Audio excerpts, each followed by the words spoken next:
오늘 시간에는 나의 소망이 되시는 하나님이라는 제목으로 함께 말씀을 나누려고 합니다. 모든 사람에게는 상황이라는 것이 있습니다. 이 상황이 때로는 고난이 될 수 있고 아픔이 될 수 있고 환난이 될 수 있죠. 그러니까 이러한 상황 속에서 내가 하나님을 바라보느냐 세상을 바라보느냐 하는 그런 이제 우리가 각자의 어떤 신앙들이 나타나게 되는데, 사실 이 예레미야 선지자가 이야기하는 그런 고난과 환난은, 그 절망은 이러한 우리의 생각과는 궤가 다릅니다. 예레미야 선지자가 이야기하고 있는 절망은 이제는 우리 존재 자체가 부정되어지는 겁니다. 나라가 패망하게 되고 이제는 이러한 나라라는 존재 속에서 그냥 우리는 포로라는 그런 인식 속에서 그냥 모든 것이 멸망하고 마는 그 순간 속에 있는 그런 절망인 거죠. 우리는 오늘날 이와 같은 그 예레미야 선지자가 말하고 있는 그러한 고난과 절망이라는 그런 모습보다는, 사실 내가 살아가는 데 있어서 겪게 되는 그런 괴로움과 고난과 환난 속에 겪게 되는 그런 고통과 절망이라고 우리가 이해할 수가 있습니다만, 사실 질적인 것, 고통의 높이를 따지고 본다면 예레미야 선지자가 생각하는 그런 절망과 고통과는 전혀 다른, 그냥 내가 겪는, 좀 내 마음에 들지 않고 내가 바라고 원하는 것에 충만하지 않는, 충족되지 않는 속에서 나타나는 그런 고난과 절망이 대부분이다라고 이야기할 수가 있습니다. 물론 사회적인 문제, 정치적인 문제, 우리가 겪고 있는 여러 문화적인 문제, 경제적인 문제, 어려움이 많습니다만, 이러한 문제 속에서 우리가 과연 하나님을 믿고 하나님을 의지하고 우리가 하나님 앞에 기도하며 나가는 사람으로서 과연 우리에게 소망이 어디에 있느냐 하는 부분은 정말 가장 중요한 그런 문제라고 생각을 합니다.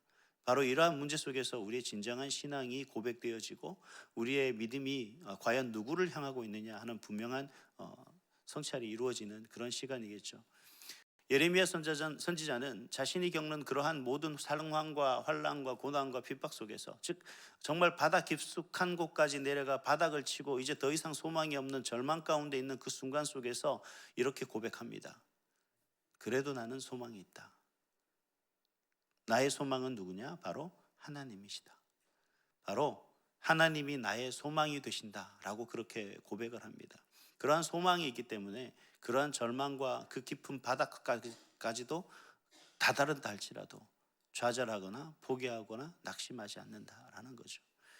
그러면 오늘 예레미야 선지자가 말하는 그런 소망이 되시는 하나님은 어떤 하나님이시냐에 대해서 세 가지로 이야기하도록 하겠습니다.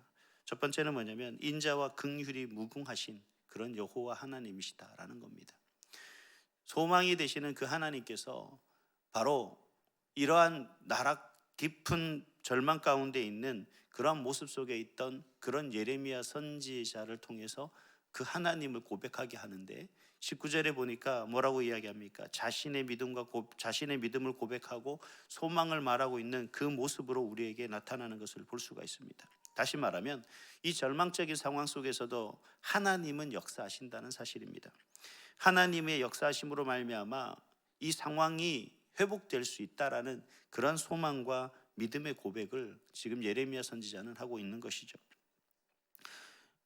이러한 상황에서 포기와 좌절이 아닌 소망을 발견할 수 있었다라고 하는 그 이유는 무엇이냐? 다름 아니라 우리가 잘 알고 있듯이 그 예레미야 선지자가 이야기하고 있는 이 모든 것 가운데는 뭐냐면 하나님이 계시기 때문에 그렇습니다. 특히나 다른 것이 아니라 하나님의 말씀 때문에 그렇다는 거죠.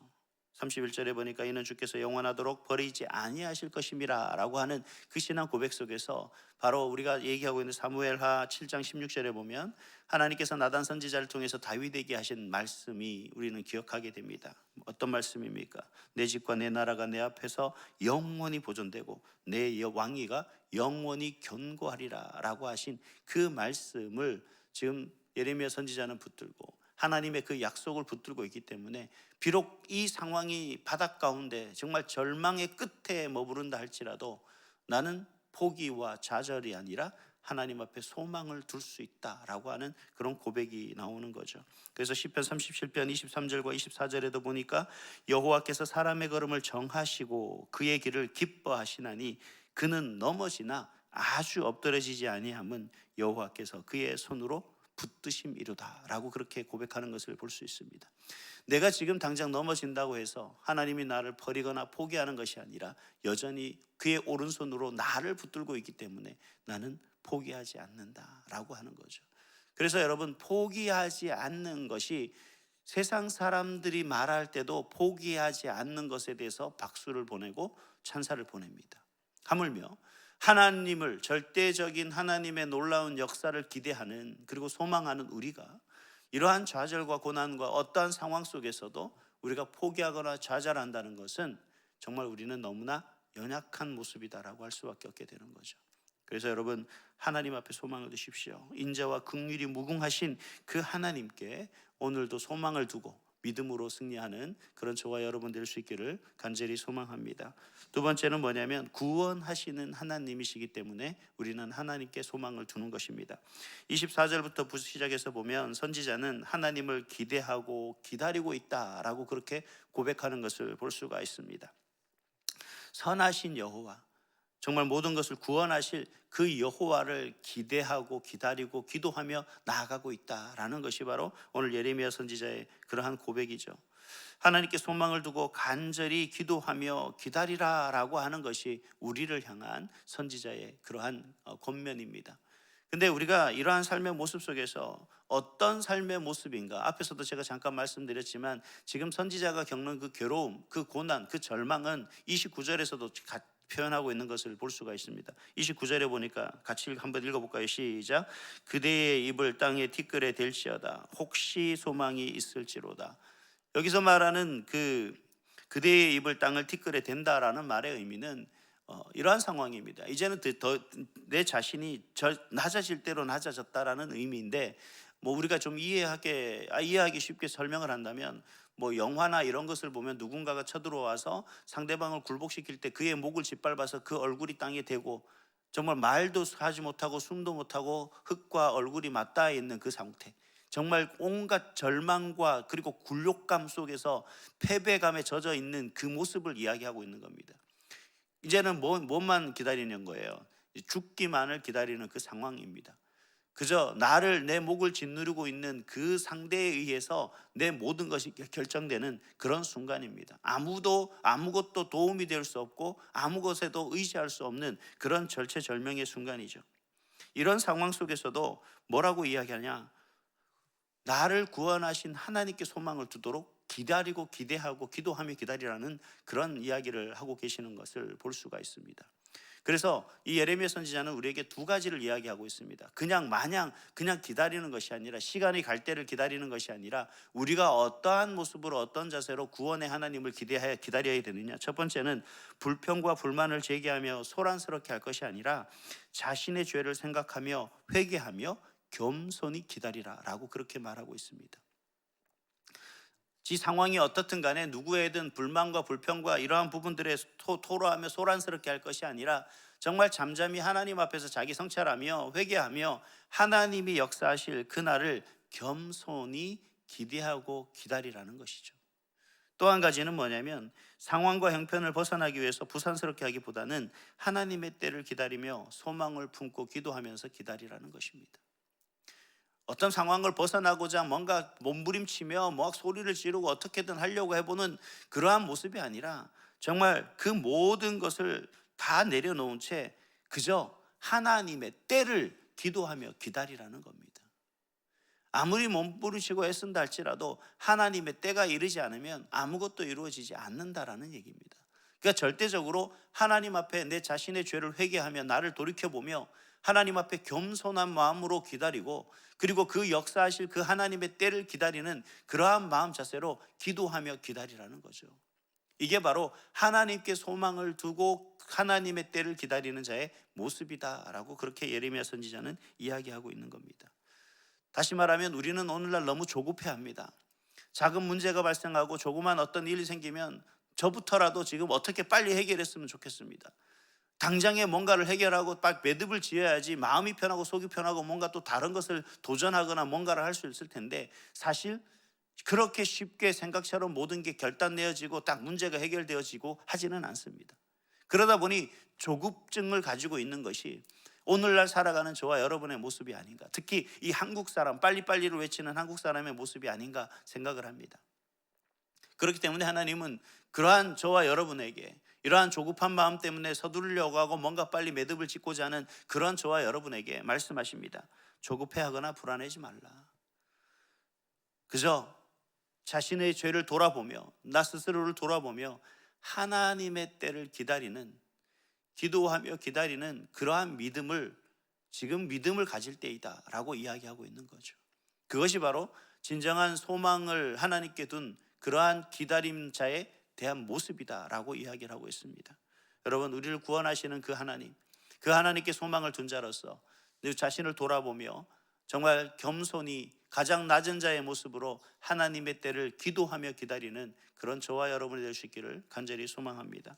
세 번째는 우리를 향한 하나님의 본심입니다. 우리가 하나님께 소망이 있다라는 건 뭐냐면 하나님의 본심이 있기 때문에 그렇다는 거죠. 참 저는 어렸을 때 어머님에게 매를 많이 맞았습니다. 종아리를 많이 맞았습니다. 이유는 뭐냐면 어머니의 사랑이다라고 그러는데 그때는 정말 사랑이 아닌 것 같아요. 그냥 저인데 화풀이 하는 것 같고 그랬었는데 지나고 보니까, 돌아보니까 어머님이 그렇게 가르치고 그렇게 했었기 때문에 제가 그나마 옳고 그른 것이 무엇인지를 판단할 수 있는 그런 시절이었었던 것 같습니다. 하나님께서 우리에게 말씀하시는 건 뭐냐면 하나님이 원하고 바라는 것이 무엇인가를 우리가 알아가는 거죠.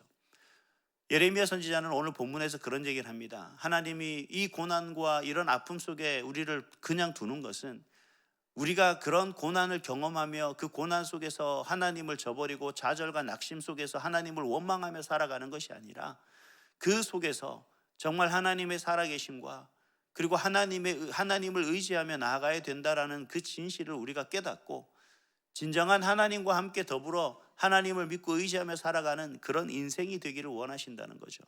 하나님이 가장 기뻐하는 모습은 뭐냐? 악하고 더럽고 추한 것에 물들어서 그것들과 연하여 살아가는 것이 아니라 신실하신 하나님을 붙들고 의지하며 이 고난의 길을 잘 승리해서 참된 하나님 안에서 참된 믿음으로 참된 신앙인으로 살아가는, 그야말로 하나님 나라 자녀되는 삶을 살아가는 것을 하나님이 너무 기뻐하신다는 거죠. 그렇기 때문에 우리 자녀들이 고난 가운데 있는 걸 하나님이 기뻐하지 않으시고, 우리 자녀들이 죄 가운데 거하는 것도 하나님이 기뻐하지 않으시고, 그런 곳에서 그저 믿음을 지키며 살아가는 그런 우리의 모습을 하나님이 기뻐하신다는 겁니다. 그리고 하나님은 우리의 자녀들이 잘되고 복받고 하나님 안에서 그들이 모든 평강과 복을 받아 누리시기를 원하는 것이지, 결코 하나님은 우리가 힘들고 어려운 가운데 좌절과 낙심과 원망과 불평으로 살아가는 것을 전혀 원하고 바라지 않는다는 것입니다. 그래서 예레미야서 29장 11절에도 뭐라고 얘기하고 있습니까? 너희를 향한 나의 생각을 내가 아나니 평안이요 재앙이 아니니라. 평안이요 재앙이 아니다 라고 그렇게 이야기를 하죠. 너희에게 미래와 희망을 주는 것이 하나님 뜻이다, 이렇게 이야기하고 있는 것을 볼 수가 있습니다. 여러분, 그렇기 때문에 오늘날 우리가 살아갔던 그 모든 삶의 모습, 여러분 사실 이 모든 고난과 고통은 하나님 때문이 아니다라는 얘기입니다. 가만히 살펴보면 여러분이 겪고 있는 경제적인 문제, 또 우리가 겪고 있는 질병적인 것들, 또 여러 가지 상황과 형편들, 모든 것을 가만히 보면 다 누구 때문입니까? 나의 죄 때문에, 나의 욕심 때문이고, 나의 지혜롭지 못함 때문이고, 내가 게으르기 때문에 그러한 모든 문제들이 드러나게 됐다는 거죠. 이 모든 것이 바로 이스라엘 백성들을 통해서 알 수가 있는 겁니다. 하나님이 왜 이스라엘 백성들이 징계당할 수밖에 없게 그렇게 놔두셨습니까? 그들은 온전히 하나님이 아닌 다른 것을 치우쳐서 하나님 아닌 우상을 숭배하며 하나님이 아닌 다른 것에 의지하며 그들을 믿고 쫓아갔던 그 결과라는 걸 누구나 다 잘 알고 있습니다. 그런데 오늘 우리도 그와 같은 것을 답습하고 있다는 거죠. 근데 하나님은 결코 우리가 그러한 것에 빠져 그러한 것을 인하여 고통당하는 것이 하나님이 바라고 원하는 것이 아니다. 이건 하나님의 본심이 아니다. 하나님은 우리에게 평안을 주시고 우리가 잘 되기를 원하시고 우리가 행복하기를 원하시고 항상 기쁨으로 살아가기를, 그래서 우리의 입술에는 그 웃음소리가 끊이지 않는 그 삶을 살아가기를 하나님은 원하신다. 이것이 하나님의 본심이다 라고 그렇게 예레미야 선지자는 이야기하고 있습니다. 그렇기 때문에 우리는 힘들고 어려움이 있을수록 여러분 믿음으로 인내하며 오늘도 하나님, 정말 하나님의 뜻이 무엇인지 알고 하나님 이 모든 것이 내 탓이요, 오직 그 하나님 그 가운데서 하나님 뜻 가운데 살아가는 우리의 삶이 될 수 있도록 하나님 부족하고 연약한 나를 붙잡아 세우시고 하나님 나의 길로 인도하여 주의 길로 나를 인도하여 주시옵소서 라고 그렇게 기도하며 의지하며 나가는, 그래서 오늘도 우리의 소망 되시는 그 하나님과 함께 살아가는 그런 저와 여러분이 될 수 있기를 간절히 소망합니다. 기도하겠습니다.